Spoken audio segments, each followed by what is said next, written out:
final story is...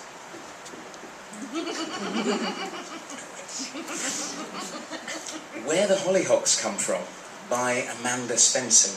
Now, for a little bit of context, this is a story of desire, innocence and experience unfolding against the beautiful backdrop of southern Sweden's coast. When the narrator arrives in a small town to visit his dying grandmother, he meets a young woman eager to share a secret with him. It's a twisting and complex monologue exploring attraction and revulsion.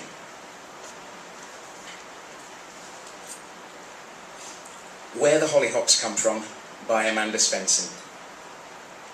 I want to know where the hollyhocks come from, she said. How they can burst from the asphalt like that, and why grapes can grow along the white limestone walls here, but not oranges, not even lemons as sour as they are. And the cold, why is it relative?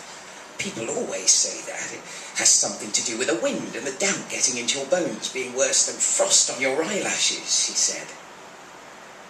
Because I don't think so, she said. I think flat landscapes are the most beautiful, along with dry topsoil, scorched earth, and I want to travel south as far as you can go, where you can feel the heat against the backs of your thighs, when the sun is behind you, and where you can sit on upturned boats during sunrise, and you think that it will never be this beautiful again. You know? But of course, I didn't know. Because the most beautiful things haven't happened to me yet.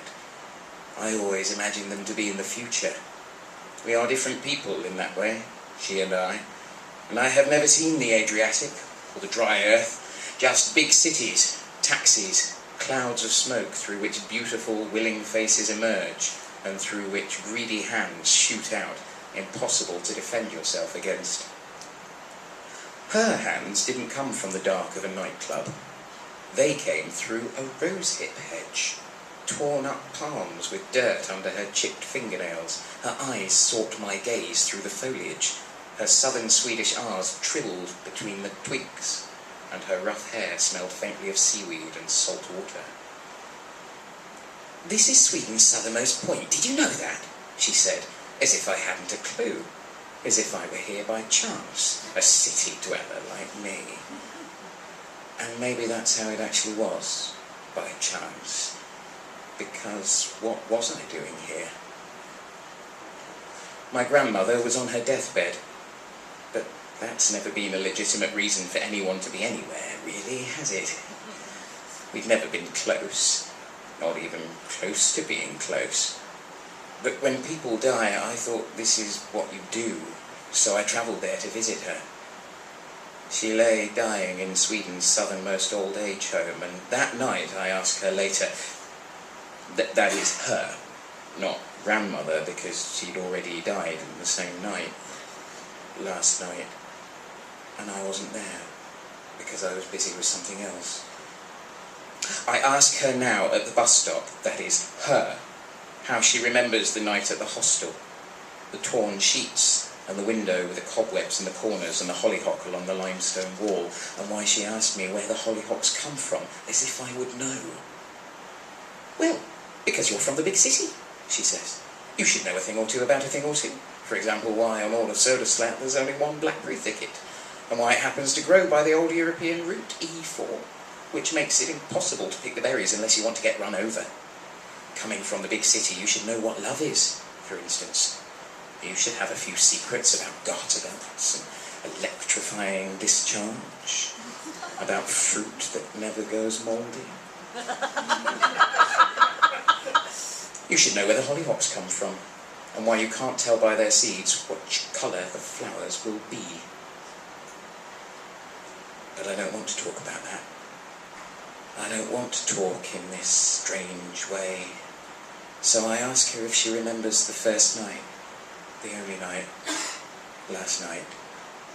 How we met near a hedge on Sweden's southernmost headland in the afternoon, seagulls and lime grass, the sea so close, and how she stuck her arm through the hedge and grabbed my arm, which was pale and smooth, hairless and thin. and how her hand ran up my arm and over my shoulder and along my stubbled neck and finally landed on the crown of my head, and how she at this point had pulled herself through the hedge, of course, with her whole body, because no one has arms that long, that I know, and I thought she was pretty, very pretty. That I remember. But not beautiful, not so it hurts. There's a kind of beauty that hurts, and hers is not that kind. Hers is like a cousin's, like a bunny's, like something living that you might like for a moment, but it will never break your heart. Make you feel like 1,000 of glass shivers stuck in a foot. It will never make you miss the bus. She stood there, and my grandmother was on her deathbed, and she took me by the waist before I could protest, and we walked down towards Sweden's southernmost ice cream stand and bought Sweden's southernmost soft ice cream with licorice sprinkles. And even at that point, I don't think that I wanted to make it with her. She wasn't the type. Her hair bounced on her shoulders. The only thing I wanted was to sit on Sweden's southernmost pier that she had ferried me to, balancing along a stone wall. A sign pointed in different directions out into the world, and it was 1,489 kilometres to Moscow and 658 kilometres to Stockholm, where I'm from. The winters there are milder than here, I said. Everyone knows that. It's a different kind of cold up north.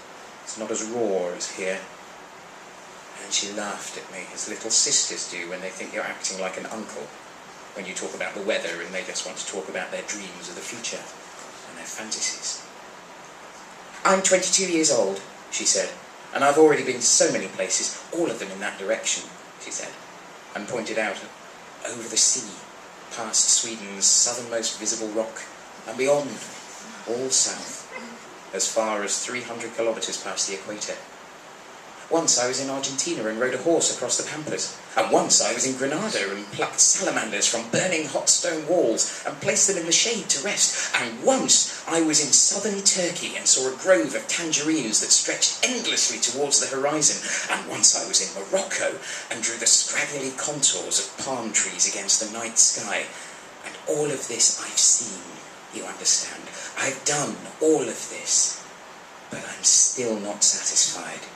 And I still don't know where the hollyhocks come from, because I have a secret that you won't know until it's no longer true.